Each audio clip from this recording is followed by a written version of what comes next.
Nagbabala po ang Pag-asa na makakaranas po ng kalat-kalat ng mga pagulan at paggidlat, pagkulog ang malaking bahagi po ng ating bansa dahil po yan sa epekto ng Intertropical Convergence Zone or ITZZ at Easterlies. Ayon po sa ahensya, maaari pong magdulot ng katamtaman hanggang sa malalakas na buhos ng ulan ang ITZZ sa bahagi po ng Mindanao, Negros Oriental, Siquijor at parte ng Palawan, habang Easterlies naman ang magpapaulan sa Eastern Samar, Leyte at Southern Leyte.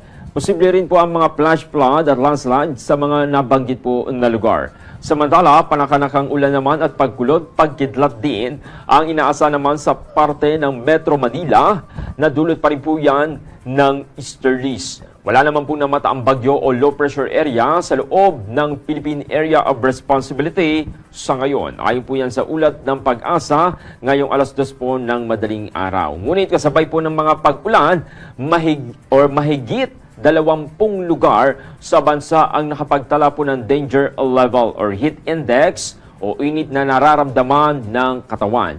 Pinakamataas po ang inaasahan na 45 degrees Celsius sa parte po ng Dagupan City sa Pangasinan at Apari sa Cagayan. Sumusunod naman po dito ang 44 degrees Celsius sa Lawag, Tugigaraw, Isabela, Cavite City at Camarines Sur. Palala po ng Pag-asa sa heat index na 42 degrees Celsius pataas. Mataas po ang panganib ng heat cramps, heat exhaustion at heat stroke. Lalo na po kung matagal ang exposure sa init. Good morning.